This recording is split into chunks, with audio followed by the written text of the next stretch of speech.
akong gagawin. Super Sam!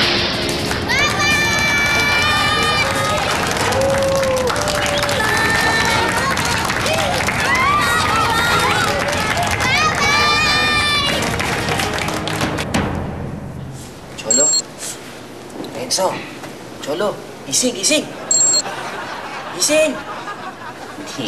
Ayaw magising eh. Mukhang nasarapan dun sa iced tea eh. Nagtig-3 baso ata yung dalawang yan eh. Eh, naku, tatay. Paano pag hinanap yan ni Ate Kat? Ano sabihin natin? Kung gisingin na lang kaya natin ulit. Eh, ayaw nga magising eh.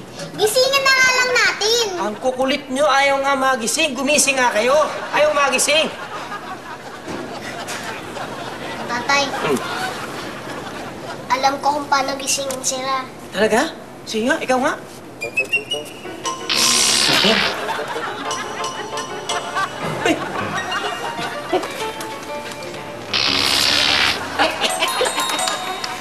Uy, tama. Gising na sila. Ang galing-galing mo, Sam!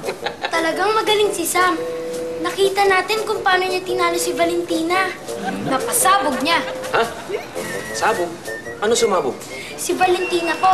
Tsaka yung mga kampo niyang sina Mang Beloy, Aling Joy at Aling Emma. Alam mo, parang wala ako natatanda ang ganyan. Baka nanaginip lang kayo. Oo, nanaginip lang kayo. Nanaginip lang kayo niyan. Anong wala? Hindi niyo matandaan? Ako, natatandaan ko. Hindi, mga iho. Nanaginip lang kayo. Iklit-iklit. Dreaming. Oo, wala yan. Hindi po. Totoo yung nakita namin. Isang superhero si Sam. Di ba, Sam? Superhero ka, John. Ayaw niyo nang maniwala. Ewan ko.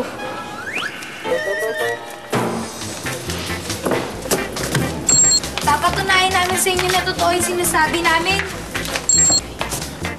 Ay, best friend. Ginugulo ka ba ng mga inaanak ko? Medyo. Nina Kat, di ba sinugod tayo nung anak ni Valentina? Yung babaeng ahas? Ha? Pati nga sina Aling Joy, Ate Emma. Kawawa naman sila. Ginulpi sila ni Super Sam. Aling Joy, si Ate Emma. Ay, Dagi! Yata ka ba? Yes! Hi! I have something for you. It's special. It's good, ah. Halika na, uwi tayo. Ay, Dagi, sandali lang. Ipapalas ko muna. Dali!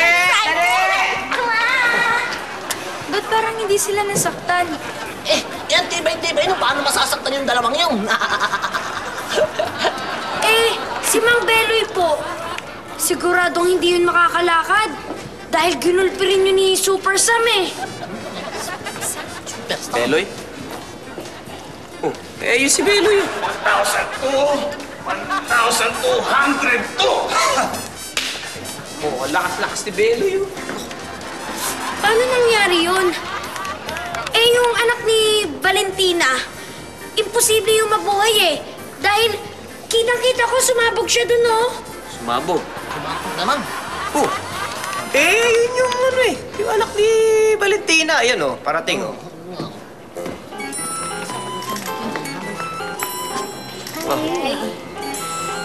Paano ka nabuhay? Renzo, ay pasensya na ho kayo, ha? Okay lang, Kaya nakabalot yung ulo niya kasi puro ahas. Ha? Naku, hindi Tanggalin niyo kaya yung turban niya. Pasensya na po, nagbibiro lang yung mga bata. Oo, okay lang naman. Pero siguro parang matahimik na tong mga bata na to, tatanggalin ko na tong turban ng pamangkin ko, ha? Kasi parang pinag-iinitan nila yung turban ng pamangkin ko, no? Alam nyo kasi, kaya ito nakaturban. Ayan. Pinaggugupit ng kapatid niyang bunso yung buhok niya. Nang hindi pantay-pantayan, kaya nagkaganyan. Ang pangit naman, di ba, kung lalabas kami ng bahay na ganyan yung buhok niya. Kaya tinatakpan namin itong turban. Yun, hindi, anong ahas? Ano ba naman sinasabi itong mga bata? Nung isang araw, tumatakbo kayo. Kasi may kinagat ng ahas. Hindi. Kaya kami tumatakbo. Kasi sumasakit na ang tiyan ni tita. Oo. Tsaka narinig rin namin na dapat yung sinabi nyo na dapat di ninyo ginawa yon. Naku, naalala ko na ito ng mga bata yun. Pati pala yun, narinig nila ha. Hindi kasi nga sobrang sakit na nung tiyan ko, kaya napababa kami doon sa jeep ng hindi oras. Hindi kami nakapagbayad sa jeep. Yun yung sinasabi ng pamangkin ko na, yun nga, saan daw hindi namin ginawa. Anong magagawa ko? Ang sakit na nga nung tiyan ko, di ba? Kaya medyo bumaba kami, hindi nakapagbayad. Naku, kapatid na pala yun. Ano ba itong mga batang to, no? Paano? Mabuti pa siguro, mauna na kami, ano? Sandali Renzo, Pochola, mag-sorry muna kayo. Sorry po. Okay lang. Ganyan talaga mga bata, eh, no? Sige, mauna na kami, ha? Sige. Pupunta pa kami sa kabilang Sandali, barangay, eh. Oo. Ingat po kayo, ha? Sige, sige. Oy, kayong dalawa, mabuti na lang mabait yung alay, kundi... Chisak na po yung dalawa. Kung sa anak ni Valentina, hindi tayo sigurado. Kay Sam, sigurado kami. Correct.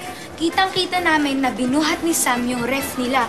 At kaya namin yung patunayan.